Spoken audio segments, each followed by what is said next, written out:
You've probably done this before, canceled plans, and the moment you did, something inside you loosened. You expected guilt, maybe even shame, but instead, there was relief, quiet, subtle, like a weight slowly sliding off your chest. And almost immediately after that feeling, another thought probably appeared. Maybe something's wrong with me, but nothing is wrong with you. That moment of relief is actually worth paying attention to because it's telling you something important. It isn't laziness, it isn't avoidance wearing a polite mask, and it isn't a personality flaw pretending to be a preference. What you're feeling in that moment is your nervous system finally exhaling. Just one long breath after holding tension longer than it should have. And the strange part is this. Most of us were raised to believe that feelings should embarrass us. Somewhere along the way, the culture around us quietly decided something. That solitude must be a problem. That enjoying your own company must mean there's something underneath it. Some hidden emotional wound, some attachment issue, some quiet form of social anxiety that pushed you inward. And to be fair, sometimes that explanation is true, but not always. Sometimes a person simply thinks more clearly when they're alone. Sometimes their mind settles. Their thoughts line up. Sometimes they feel more like themselves in quiet spaces. They recover faster. They care more deeply. And strangely enough, they experience life more fully when they have room to breathe, which raises an interesting possibility. Maybe we've been asking the wrong question this entire time. Instead of arguing about whether solitude is healthy or unhealthy, maybe we should ask why we were told it had to be one or the other. Let me give you an example. Imagine someone named Maya. She's in her late 20s, works in marketing. She actually likes the people in her life. She isn't shy. She isn't depressed. But whenever a group trip gets planned, something starts forming inside her. About a week before it happens, there's this slow tension sitting in her chest. Not panic, not dread exactly, just a quiet pressure that keeps growing. And every time she still goes. Because saying no feels like it would mean something about her, like it would reveal some flaw in her character. So she goes. The trip ends. She comes home. And suddenly she's tired in a way sleep doesn't fix. Not the kind of tired that disappears after a good night's rest. Something deeper than that. For years she assumed the problem was her. Maybe she just wasn't social enough. Maybe there was a better version of herself she hadn't figured out how to become yet. A version that could keep up with everyone else. It never occurred to her that she might not be behind at all. That maybe she's simply wired differently.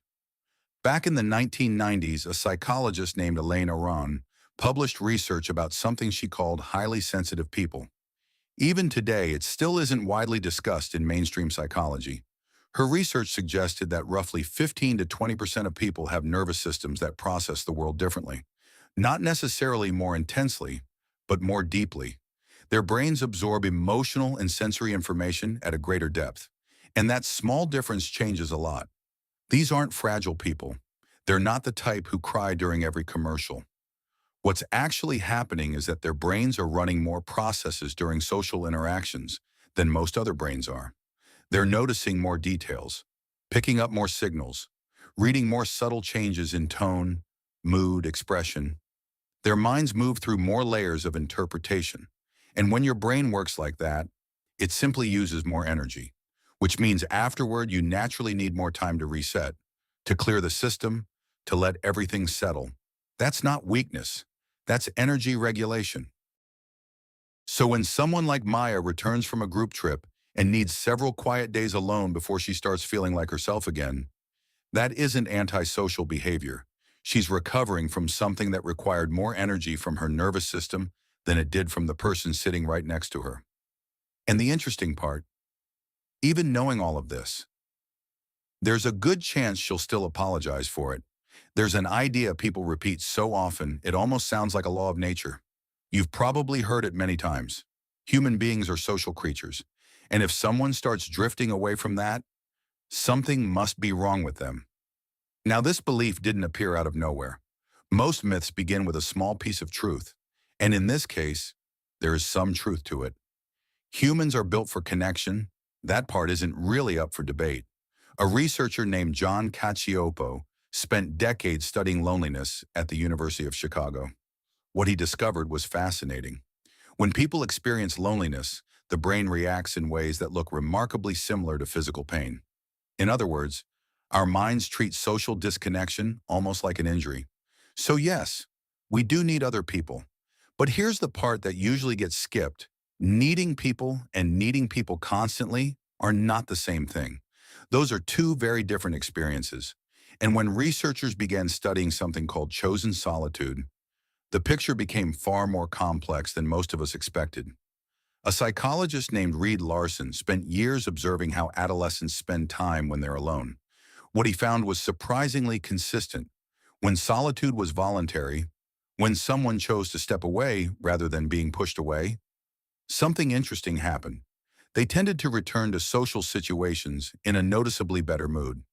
They also showed stronger self-reflection. That word appears again and again in the research. Chosen. Because when isolation is forced on someone, it slowly drains them. It can erode their sense of belonging. It wears down the mind over time. But solitude that a person chooses for themselves creates almost the opposite experience. It restores. It organizes the mind. It resets emotional balance. What's strange is that our culture has quietly blended these two completely different states together. Isolation and chosen solitude. We treat them like they're the same thing. Think about how we interpret small moments. If we see someone sitting alone in a restaurant, we often assume something must be wrong. Maybe they were stood up. Maybe they don't have friends. Maybe they're lonely. If someone declines an invitation, people quickly read it as sadness, or rejection, or distance. Without realizing it, we've created an invisible social rule. Showing up equals health. Stepping away suggests something is missing. And because that script is everywhere, many people who naturally prefer quiet spaces begin acting more extroverted than they really are. Not because they want to, but because it helps them feel normal. Now imagine what that does over time. Years of quietly performing a personality that isn't entirely yours. You attend the gatherings. You keep conversations going even when you'd rather sit in comfortable silence.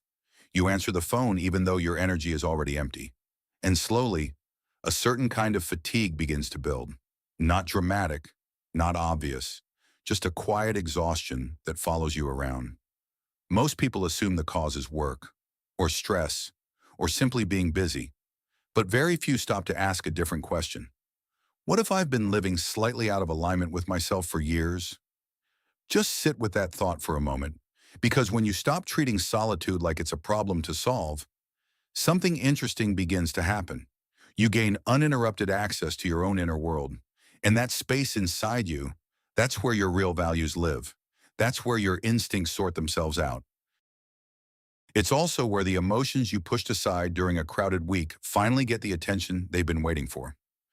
Solitude creates a very specific kind of fullness, a quiet richness, something constant noise usually blocks. Maya discovered this when she was about 31. Not during therapy, not after some dramatic life event. It happened during a quiet weekend. Her plans fell apart unexpectedly, and instead of rushing to replace them, she simply let the space remain. She read for a while, cooked a slow meal, sat long enough with her own thoughts to actually hear them. Later, she said something interesting. That weekend felt like the first time in years she was living inside her own life, instead of performing it. People who are truly comfortable being alone, not withdrawn, not shut down, but genuinely at ease with themselves, often know what they think before the room has a chance to decide for them. People who spend time alone with their thoughts often become more comfortable disagreeing, not because they enjoy conflict, but because the conversation already happened earlier, quietly, inside their own mind.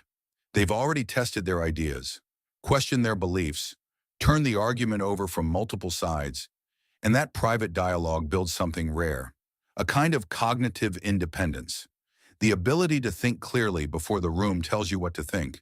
And in a time where opinions spread instantly and echo endlessly through social spaces, that kind of inner clarity is becoming harder to find. But it's also easy to romanticize this. So it's important to stay honest about something. Solitude can also become a hiding place. If we're not careful, it can slowly shift shape. Sometimes it wears the friendly mask of avoidance. There's a version of solitude where someone isn't restoring their energy at all. They're simply withdrawing.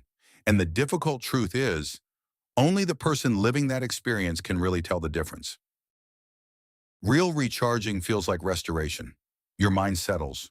Your body softens. Something inside you reorganizes. But retreat often begins differently. It starts as relief, a sense of escape. And slowly, that relief can flatten. It becomes numbness, distance, a quiet sense of disconnection that spreads without much noise. Maybe you've experienced something like this. A weekend entirely by yourself, no plans, no obligations. And when it ends, you feel slightly worse instead of better. If that's happened to you, it's worth noticing, not as criticism, just as information, a small signal about how your own mind works. The people who seem to handle solitude in the healthiest way usually don't turn it into an identity. They don't label themselves as loners. They aren't building a personality around being alone. Instead, they're simply tending to something inside, the way you might care for a plant. They step inward for a while, they let the quiet do its work, and then they return. And when they come back, they're often calmer, more grounded, more emotionally available, because real closeness with other people requires presence. And presence is difficult when you've completely drained yourself trying to perform connection you didn't actually have the energy for. Now think about the world we live in, a world constantly competing for your attention, a world that profits from your boredom. Entire platforms designed to make silence feel uncomfortable. In that kind of environment, choosing to sit quietly with your own thoughts, without reaching for distraction, might actually be one of the most countercultural things a person can do. So if you've ever felt that quiet sense of relief when plans suddenly fell through, or if you've noticed that you feel a little more like yourself in stillness than in a crowded room, I'm not going to call that a superpower. That explanation is just as simplistic as calling it a flaw. What I will say is this: your nervous system, your psychology, and your personal way of moving through the world might simply be telling you something about what you genuinely need. And the real mistake, the one that quietly costs people years, is spending all that time defending that preference, hiding it, or worse, apologizing for it, instead of simply allowing yourself to use it. And if any part of this felt familiar, not just intellectually, but somewhere deeper where you quietly recognize yourself, then there's a good chance you enjoy exploring ideas like this. If that's true, you'll probably like the other Psychology Simplified videos appearing on your screen right now.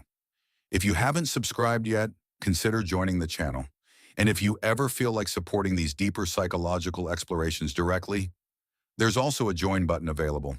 I genuinely appreciate it.